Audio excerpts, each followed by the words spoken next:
여러분, 정말 어려운 시기를 우리가 살고 있는데 장로님 말씀해 주신 것처럼 나라의 큰 위기입니다. 우리가 나라가 없으면 우리 자신도 있을 수가 없죠. 그 생각해 봤어요. 이번 어려운 일들을 경험하면서 만약에 우리나라가 일제 강점화가 계속됐다면 어떻게 됐을까? 그러면 저와 여러분은 다 일본 사람의 이름을 가지고 정말로 그 차별 대우 당하는 일본 사람이면서 일본 사람 같지 않은 그런 노예와 같은 상태 속에서 우리가 형식적인 예배에게 드릴 수밖에 없었을 거예요. 또 6.25 전쟁 때 우리가 공산치하에 그대로 그냥 들어갔다 한다면 목사라는 이 직업도 없었을 거고요. 그리고 우리 동광교회는 여기에 설 수도 없고 우리가 하나님을 예배한다는 것 이거 불가능했을 거예요. 하나님이 어려운 가운데서 우리를 건져 주셨죠. 그리고 지켜 주셨습니다. 그렇기 때문에 우리가 항상 우리 자신을 위해서 기도하는 것보다 나라를 위해서 먼저 기도하고 나라가 하나님의 축복되고 그리고 거룩한 나라가 될 수 있도록 나라를 사랑하고 또 나라를 지키며 그리고 나라를 위해서 우는 그리고 간구하는 그런 우리 애국 기독교인들이 되어야겠습니다. 기독교 강요로 보는 믿음의 본질 49번째 시간 행위의 자랑은 반란이다는 그 제목으로 함께 말씀을 나눕니다. 그러니까 하나님에 대한 그 반란, 반역, revolt라고 하는 그 단어를 갖다가 종교개혁자들도 많이 사용을 했었는데요. 자기 행위를 자랑하는 것이 반란, 반역이라는 거예요.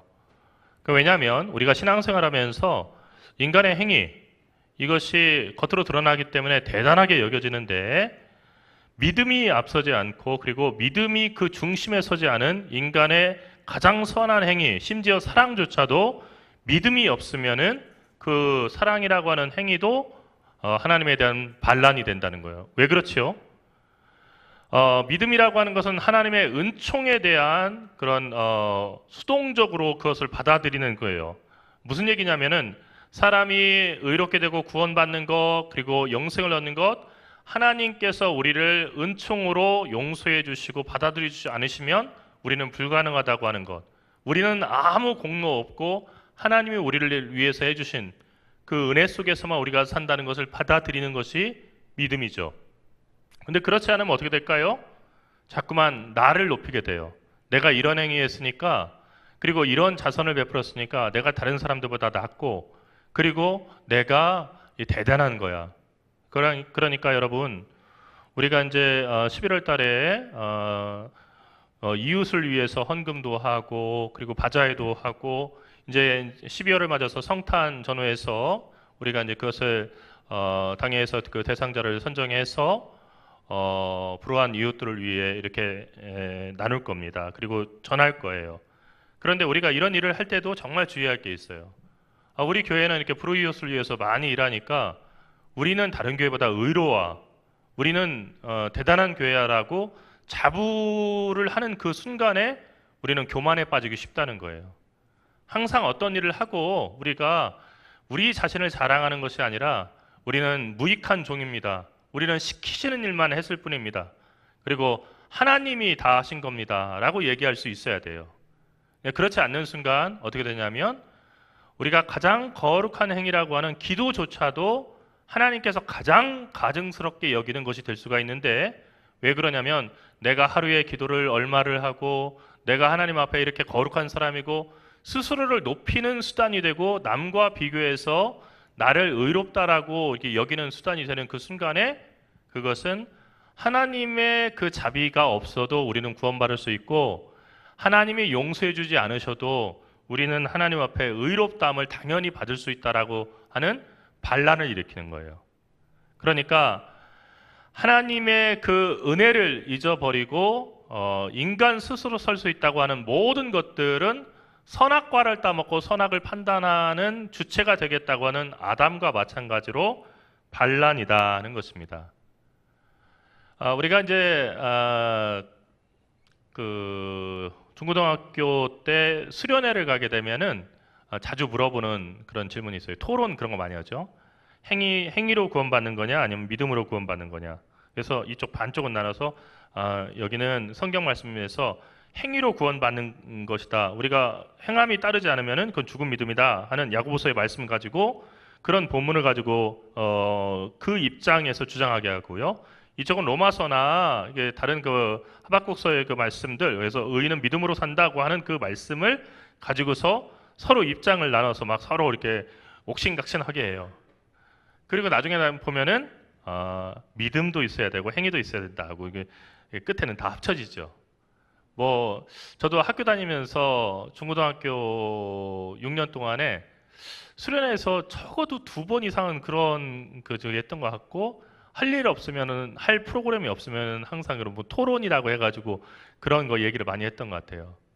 그런데 실제로 우리가 이제 어떤 행위가 됐든 인간의 행위에 지탱하는 의, 그게 무슨 얘기냐면요, 아무리 우리가 사람이지만 이것만큼은 대단히 선한 것이고 이것은 우리를 구원시킬 만한 것이다 라고 우리가 어떤 행위를 갖다 의지하게 되면은 하나님 앞에서 그 의는 완전히 다 소멸해요. 아무 쓸데가 없는 거예요. 그것은 마치 우리가 일제 강점화 시대에 일본 사람들이 우리나라 사람들을 끌고 탄광이나 그런 공장으로 가서 군수품이라든지, 그리고 자기들이 건강상의 이유로 할 수 없는 막 위험한 유독가스가 있는데 그런 데다 다 집어넣고 일시켜버리고 군표라는 걸 줬어요.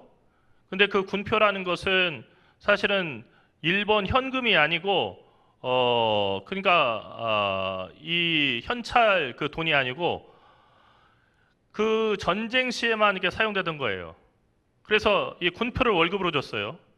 그런데 나중에 그 군표를 갖다가 그렇게 박하게 이렇게 대우를 받으면서도 그 군표를 갖다가 혹시라도 해서 그 저축을 해놨던 우리 그 노동자들, 끌려갔던 강제 노동자들이 나중에 전쟁이 끝나고 나서 일본 은행에 가서 그 현금으로 바꿔주십시오. 안 바꿔줘요. 한국은행에 왔어요. 그래서 한국은행에 왔는데 이거 우리나라에 한국에 와가지고 이게 한국은행에 있었잖아요. 그래서 거기 가서 이렇게 바꿔달라니까 그건 우리하고 전혀 상관없는 겁니다. 어떻게 했냐면 자기들의 그 몸이 다 상하면서 그 받은 군표 그냥 부엌에서 불 뗄 때 불쏘시개로 썼어요. 그거를 바라보고 살았던 것처럼. 그런데 인간의 행위라고 하는 것은 마치 군표와 같은 거예요. 하나님께서 승리하신, 그리고 예수 그리스도의 십자가 사건 이후로 인간의 행위는요, 하나님 앞에서는 아무 쓸데없는 쓰레기와 같은 거라는 거죠.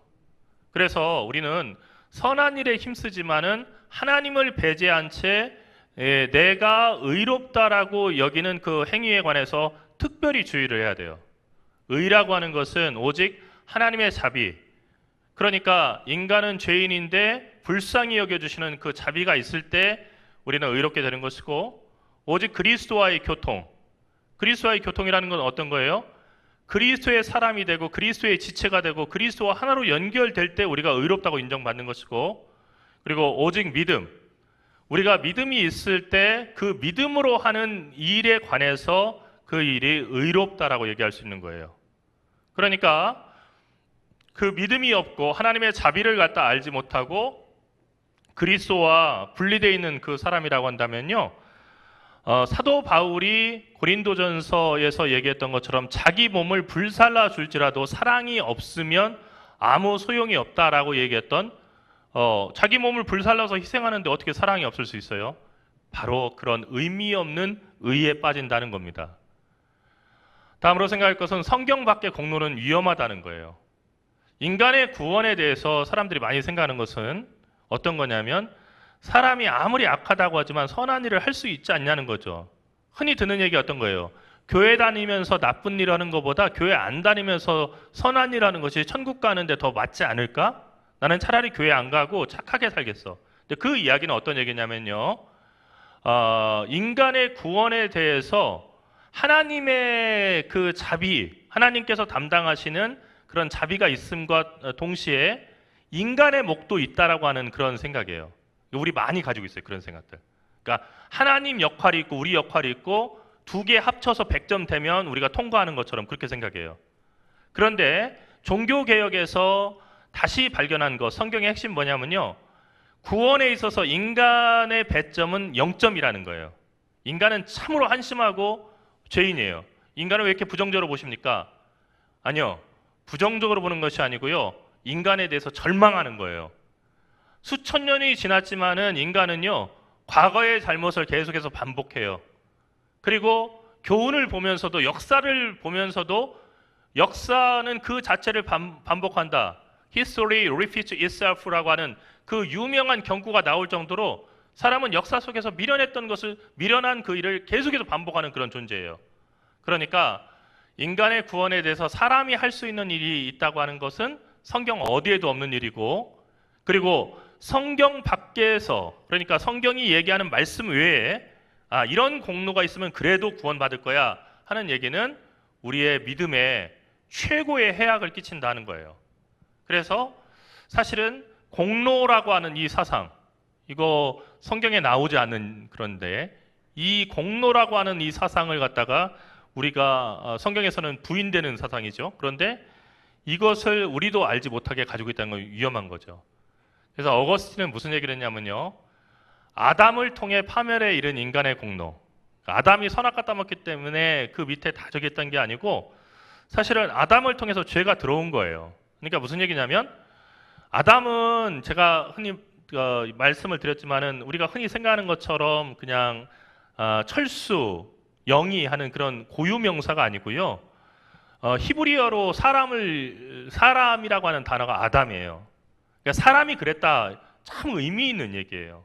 그러니까 무슨 얘기냐면은 사람은 처음부터 이렇게 파멸에 이르는 선택을 하는 무익하고 미련한 존재였다는 거예요. 그런데 이런 아담을 통해서 파멸에 이르는 인간의 공로는 여기서 침묵을 지키게 하자라고 어거스틴이 얘기했어요. 더 이상 내가 이거 했으니까 내가 천국할 수 있고, 내가 이거 했으니까 의롭다고 여기는, 이런 얘기 하지 말자. 그리고 예수 그리스도를 통한 하나님의 은혜가 우리를 다스리게 하자. 오직 하나님의 은혜만 바라보게 하자. 그렇게 어거스틴이 얘기했죠. 그리고 황금의 입으로 불리고 성 소피아 성당을 가보면은 지금도 그 이스탄불을 방문해서 성 소피아 성당, 지금 저 소피아 성당이 아니에요, 더 이상요. 왜냐하면 성지 순례 그 코스로 성 소피아 성당을 만들어 놨었는데 그것을 어떻게 했냐면 다시 철저하게 이슬람 사원으로, 튀르키예로 이렇게 변하면서 이슬람 사원으로만 그냥 해놨기 때문에 정말 이제 안타깝게도 그 아름다운 그 성전의 모습을 우리가 이게 볼 수가 없어요. 이제는 물론 건물은 그대로 남아 있지만, 그런데 그 성 소피아 성당 앞에 가보면 이렇게 계단 모양으로 되어 있는 그 삼각형의 그 단상이 하나 있는데, 그 단상이 바로 크리스토문스라고 하는 이 황금의 입으로 불리던 설교가가 설교하던 단상이에요. 이 황금의 입으로 부르는 설교가는 우리에게 무슨 얘기를 했냐면요, 우리의 행위가 우리를 향한 하나님의 값없는 부르심에 뒤따르는 무엇이라고 한다면 그것은 갚음이며 빚이다. 그러니까 무슨 얘기냐면요, 하나님이 우리를 값없이 부르셨어요. 그리고 그래서 값없이 부르셔가지고 우리가 이제 의로운 행위했어요. 그러니까 우리가 흔히 생각하는 것처럼 하나님께서 우리를 죄 없다고 하시고 사하시고 불러주셨으니까 거기에 대한 보상으로 우리도 주님께 빚진 자니까 우리가 갚으면서, 막 빚을 갚으면서 선한 일을 하면서 살아야 한다, 그 생각을 많이 해요. 하지만 하나님의 선물은, 핵심은 여기에 있어요. 은혜이자 은총이며 후한 베푸십니다. 무슨 얘기냐면은 우리가 그 갚는다는 그 얘기가 되게 웃기는 얘기라는 거예요. 갚을 수 없는 거예요. 성경에는 하나님의 은혜는 우리 인간이 어떻게 보상하거나 갚을 수 없는 거니까, 너무 귀한 건데 갚을 수 없는 거니까 우리가 늘 그 은혜에 감사하며 살아야 한다고 얘기했지, 그것을 이렇게 하면 갚을 수 있다라고 이야기하지는 않았다는 거예요. 여러분, 그 사도 바울을 생각해 보세요. 다메섹 도상에서, 다메섹으로 가는 그 길 위에서 예수 그리스도를 만난 다음에 그가 느낀 것은요, 여태까지 가던 길과는 180도 반대 방향의 길이었는데, 여태까지는 어떻게 했냐면 바리새인으로서 율법을 지키고 율법을 철저하게 따라 살면서 금식도 하고 11조 드리고 그리고 선한 일을 하는 것이 하나님에 대한 그런 보답이라고 생각했어요. 그리고 그 일에 힘쓰는 것이 신앙이라고 생각했어요. 그런데 다메섹 도상에서 부활하신 예수 그리스도를 만난 다음에 사도 바울이 고백하는 것은 뭐냐면요. 나는 죄인 중에 괴수다. 가장 큰 죄인이다. 왜요? 교만이 있었어요. 나 하나님 말씀대로 사는 사람이지. 난 율법도 다 외워. 성경 구절구절 다 아는 거 있어. 여러분, 제일 큰 교만에 빠지기 쉬운 사람들이 어떤 사람이냐면요. 교회에서 그 직분을 하면 목사들이에요. 목사들 가운데서 설교 듣지 않는 사람들 정말 많아요. 다 알고 있다고 생각하는 거예요. 마스터하고 있다고 생각하고요. 우습게 생각하는 거예요. 그런데 목사가 설교를 들어야 돼요. 목사가 하나님의 말씀을 듣고 겸손하게 그 말씀 앞에 내려와야 돼요. 그러지 않으면요. 아무리 천사의 말을 한다 할지라도 그 목사는요. 교만 속에서 하나님과 전혀 상관없는 일을 하는 사람이 되는 거예요. 여러분, 우리는 어떤 일을 하더라도 하나님의 은혜를 벗어나서 행동하는 순간 그것은 하나님에 대한 반역이란 걸 알아야 돼요.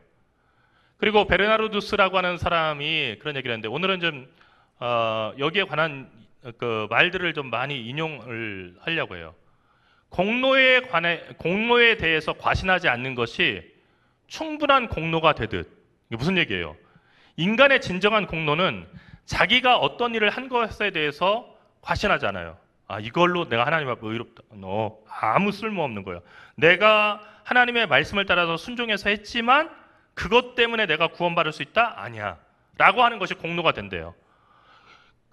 그렇듯이 공로가 없는 것이 심판을 위하여 충분하다. 무슨 얘기예요?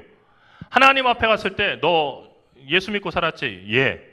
예수 믿고 살면서 공로 이렇게 세웠어? 너 믿는 사람답게 공을 세운 일 있어? 하나도 없습니다. 이게 심판을 위해서 충분하다는 거예요. 왜냐면요. 공로가 부족하지 않으나 과신하지 않는 교회. 무슨 얘기예요? 하나님을 위해서 목숨을 걸고 복음도 전하고 정말 최선을 다해서 하나님께서 기뻐하신 일을 해요. 그러나 그것 때문에 전혀 하나님 앞에 우리 교회는 그래도 대단하지요? 하고 과신하지 않아요. 이 교회나 공로가 없어도 자신감이 부족하지 않은 교회. 우리가 전도도 못하고 그리고 하나님 앞에 많은 헌물도 드리지 못하고 이렇게 연약한 교회입니다. 부족합니다. 하는 교회도 이 두 교회는 복되다는 거예요. 그러니까 우리는요 항상 하나님의 은혜를 기억하는 교회가 되어야 되는 것이지 내가 무슨 일을 했기 때문에 내가 의롭다라고 하는 그 생각에 빠져서는 안 된다는 거예요. 그러면 우리는 선한 행위를 안 해도 되는 거냐? 아니에요. 선한 행위는 우리가 믿음 안에 있다고 하는 가장 중요한 징표라고 했죠. 그러나 그 행위의 가치는 하나님이 선하시다는 그 자체에서 나오는 거지 어떤 행위가 하나님이 없이도 은총이 없이도 저절로 이 정도면 객관적으로 선한 거지 라고 할 수 있는 것은 없다는 거예요. 그래서 앞서 얘기했던 것처럼 우리가 어떤 선한 일을 했다고 하더라도 공을 세운 자리에서 빨리 물러가야 돼요. 그러니까 여러분 한 교회에서 오래 생활하다 보면은 우리가 자꾸 옛날의 공을 기억하는 경우가 있어요. 내가 이것도 했고 내가 이렇게도 했고 이렇게도 했는데 그건요 자기 입으로 자랑하는 그 순간 이 세상에서 다 까먹는 거예요. 하나님 앞에 가면요 그건 전혀 기억되지 않아요. 이 일도 하시고 저 일도 하시고 저기 하셨다면서요 대단하십니다 라고 얘기할 때 아니요 그거 제가 한 거 아니에요. 하나님이 하라고 해서 저는 했을 뿐이에요. 끝입니다. 더 이상 얘기하지 마세요. 그리고 오른손이 하는 걸 왼손이 모르게 하는 그 사람은 하나님 앞에 갔을 때 그 상을 받을 수가 있어요. 하지만 이 세상에서 자기의 행위의 공을 갖다가 자랑하는 사람은 절대로 하나님 앞에 아무것도 받을 수가 없어요. 또 그 끝에 제가 마지막에 했는데 하나님께 감사를 요구해서는 안 된다는 거예요. 무슨 얘기예요? 내가 이 정도 신앙생활 하면 하나님도 나한테 감사해야 되는 거 아니야? 내가 이렇게 이 나이에 이렇게 하나님 앞에 나 기도하고 11조 나처럼 안 빠지고 이렇게 드리는 사람은 어디 있어? 하나님 다 내 덕분에 이렇게 사는 거고 동광교회 내가 다 살린 거야. 끝이에요, 그건요. 그 사람은 끝이에요. 더 제가 정확하게 얘기한다면 그 사람은 하나님과 아무 상관이 없는 사람이에요. 그러니까 자기 이름 내기 위해서 사는 사람이지 천국에 갔을 때 그 사람이 받을 상은 하나도 없고 그리고 천국에 갔을 때 복음서에 나오는 얘기처럼 내가 주님의 이름으로 이런 일도 행하고 저런 일도 행했습니다 하는데 예수님은 그 사람을 보면서 나는 너를 알지 못한다. 나는 너를 알지 못한다. 염소의 무리로 그 사람을 보내는 거예요. 하나님은 우리와 우리에게 베푸신 자기의 그 선물에도 영예를 부여하셔요. 무슨 얘기냐면요. 하나님이 우리에게 주신 거예요. 선물이에요. 그래서 우리가 어떤 일을 한 거예요. 예를 들어서 선을 행하는 거. 그리고 우리 교회가 11월 달에 정말로 이렇게 힘써서 기도하면서 이웃을 위해서 헌금한 거. 그 뭐 여러 가지 우리들의 헌신들이 있잖아요. 근데 이 모든 것은 이렇게 하지만 이것은 하나님께서 기뻐하시는 일이기도 하지만 이 모든 것은 하나님께서 우리에게 주신 선물이라는 거예요. 그러니까 하나님이 선물로 주셔서 우리가 한 거예요. 그런데도 불구하고 하나님은 우리가 하나님의 그 뜻을 따라서 한 그 일에도 영예를 부여해 주셔서 그것이 빛나게 한다는 거예요. 단 우리의 자랑이 될 때 그것은 아무런 의미가 없어요. 그러면 우리는 어떻게 살아야 하냐면 그리스도 예수를 유일한 구원의 터이자 시작이자 완성으로 삼고 살아야 돼요. 그러니까 무슨 얘기냐면요. 우리가 이제 제일 처음에 초등학교에 들어가서 숫자를 배우고 덧셈, 뺄셈을 갖다 배우잖아요. 제가 어떤 책을 보니까 더하기 2라고 하는 책이 있더라고요. 저희 애들이 이거 지금. 그래서 더하기 2가 무슨 책인가 보니까요. 첫 장부터 끝장까지요. 다 더하기 2예요. 뭐 1 더하기 2는 뭐, 2 더하기 2는 뭐, 13 더하기 2는 뭐 가지고 이만큼 두꺼운 책이 다 더하기 2예요. 제가 이제 그 책을 보면서 야, 그거 풀지 마라 했어요. 저희 애한테. 이거는 수학을 재미있게 하고 수학을 늘려주려는 게 아니고 고문을 해가지고 수학을 실증나게 하고 못하게 하려는 책이다. 이런 거 할 필요 없다. 원리를 알면 됐지. 그런데 사실은 어렸을 때는 그게 이제 필요한 거잖아요. 더하기 2가 이렇게 되면 이 경우에도 2씩 늘어나는구나. 그걸 알기 위해서 계속 반복해서 푸는 거예요. 그런데 대학교에 가서 그거 하고 있으면 그거 안 되는 거죠. 그죠? 더하기 2, 1 더하기 2. 엄마, 나 오늘 저기 대학교 3학년 2학기 시험 보면서 1 더하기 2가 3이란 거 알았어, 엄마. 나 대단하지? 하면은 좀 걱정스러운 거죠. 야, 우리 아들 어떻게 되나, 우리 딸 어떻게 되나 하는 거죠.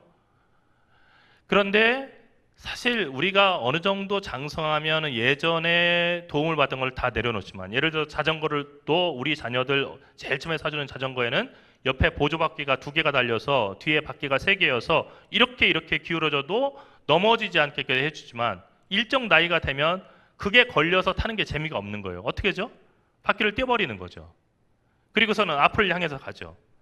그래서 우리가 어렸을 때 배우던 초등학문과 어른이 돼서 배우는 그 학문이 다르지만은 그리스도는 그렇지 않다는 거예요. 우리의 믿음의 시작이 되고 끝이 된다는 거예요.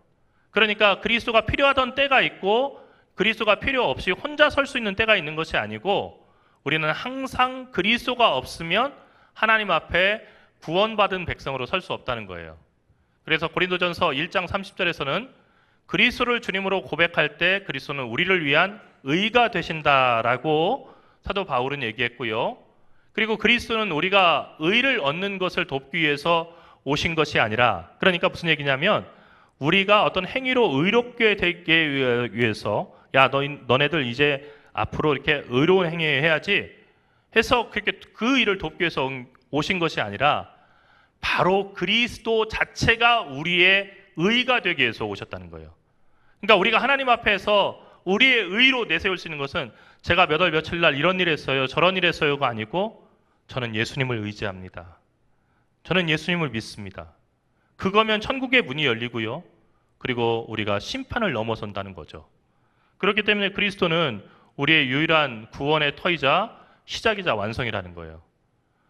그렇다면 믿음은 어떤 것이냐? 믿음은 선행을 의에 이르게 하는 도구가 아니라는 거예요. 그러니까 믿음이 있으면 선행을 했을 때 그 선행이 의가 된다는 얘기가 아니고요. 인간의 선행은 믿음이 있어서 그 선행을 했다 하더라도 저 믿음도 있었고요. 그 믿음 때문에 이런 선행했어요. 저 구원받을 수 있죠? 라고 물어보면 알 수 없어. 아니, 그 대답을 하나님으로부터 들을 수밖에 없어요. 인간은 믿음이 없으면 하나님을 기쁘시게 할 수 없는 것은 앞서서 인용했던 것처럼 분명한 거예요. 그런데 믿음 역시도 하나님의 선물이에요. 사람이 노력해서 남다른 그 노력을 통해서 믿음을 갖게 된 것이 아니라 하나님이 선물로 주신 거예요. 그래서 그 믿음 때문에 우리가 그리스도의 선한 일을 갖다가 본받는 사람이 된 건데, 믿음이 오지 않았다고 한다면 우리에게 있을 수가 없는 거예요. 그런데 그것을 마치 우리의 공로인 것처럼 이야기할 수 없다는 겁니다. 그러면 하나님의 택함을 받은 자는 어떤 사람이냐? 그것은 로마서 9장 23절에 나온 것처럼 긍휼의 그릇이에요. 무슨 얘기냐면요, 원래는 더러웠어요. 그런데 하나님께서 그 그릇을 깨끗게 하셔서 긍휼을 담아주시는 거예요. 디모데후서 2장 21절에서 자기를 깨끗하게 하면 귀히 쓰는 그릇이 되리라. 여러분, 설거지를 않고 싱크대에다가 막 그릇을 담가 놓으면 아무리 비싼 도자기라 할지라도요, 거기에 그 음식물이 있는 채로 한 2, 3일 지나 보세요. 그러면 그 음식물들이 발효하고 썩으면서 나는 그 악취로 아무리 그 도자기가 정말 그 비싼 도자기라 할지라도 아주 끔찍한 그릇이 되는 거예요. 근데 이 상태에서는 거기다 밥 먹으라도 밥 먹겠어요? 못 먹는 거죠. 자기를 깨끗하게 할 때만 그 그릇이 의미 있게 쓰일 수 있는 거예요. 그런데 어떻게 깨끗하게 하냐면요, 그것은 하나님의 긍휼과 자비로 깨끗해지는 거예요.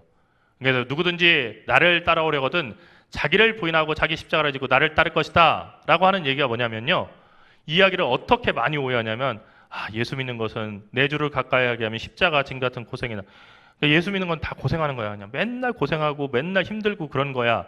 이게 아니고요, 자기가 죽고 자기를 부인하지 않으면 이거 그래도 내가 이 정도는 괜찮지, 나 이건 대단해, 야 나 같은 사람 없어, 이게 완전히 죽지 않으면요 예수님 따라갈 수 없다는 얘기예요. 예수님 믿을 수 없다는 얘기예요. 그러니까 예수 믿으려고 하면요 자기를 부인하는 데서부터 시작된다는 거죠. 여러분, 제가 행위의 자랑은 반란이라고 했어요. 그런데 우리가 신앙생활 하다 보면요 자꾸만 자기가 가진 것을 대단하게 생각해요. 여러분, 학생들이요, 자기가 이미 배운 거 대단하게 생각하는 학생은요 공부 안 해요. 공부 안 하는 학생들한테 부모님들이 야 너 공부 안 하냐? 하면 가장 많이 나오는 대답이 어떤 대답일까요? 했어요. 그러니까 뭘 다 했어요. 그죠? 다 했어요. 뭐 했어? 숙제 했어요.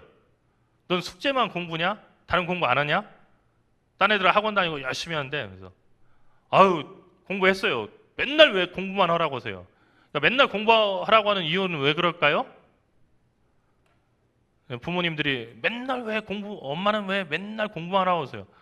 그러는 너는 왜 맨날 공부 안 하냐? 그러니까 되는 거예요. 그러니까 맨날 공부하라고 하는 이유는 뭐냐면은 맨날 공부 안 하기 때문에 그런 거예요. 그러니까 성경이 행위에 대해서 계속 얘기하는 것은 무슨 얘기예요? 그만큼 유대교의 그 전통 해석에 보니까 신앙생활 잘한다고 하는 사람들이 그 행위를 갖다 내세우고 높이면서 교만에 빠져가지고 하나님으로부터 멀어지는 그런 사람들이 많기 때문에 그런 이야기를 하는 거예요. 그러니까 어떻게 돼요? 우리는 어떤 일을 하고도 우리는 무익한 종입니다. 하나님의 은혜가 아니면 우리는 설 수 없습니다. 고백하게 될 때 그 행위가 하나님께서 기뻐하시고 우리를 받아주시는 그런 행위가 될 수 있다는 거예요. 하나님 앞에 늘 겸손하여서 쓰임받는 여러분들이 되시기를 간절히 축원합니다. 기도하겠습니다. 사랑하는 하나님, 은혜와 사랑을 감사합니다. 우리는 무익하고 교만한 미련한 그런 주의 종들입니다. 작은 선행 하나에도 그것이 마치 세상을 구한 십자가 사건인 것처럼 착각하면서 그것을 자랑하고 또 남보다 나를 더 낫게 여기고 그러면서 정말로 하나님 앞에 교만한 그 바벨탑을 쌓는 어리석은 존재들입니다. 우리로 하여금 우리의 선행이 믿음이 없이는 아무 소용이 없으며 그 믿음조차도 하나님의 선물이고 하나님께서 은총으로 우리를 받아주시지 않고는 우리는 감히 하나님 앞에 의롭다 설 수 없다는 것을 깨달아 알게 하셔서 겸손하게 하시고 끝까지 예수님만 자랑하고 예수님만 의지하게 인도하여 주시옵소서. 사랑하시는 우리 주 예수 그리스도의 이름으로 간절히 기도드리옵나이다. 아멘.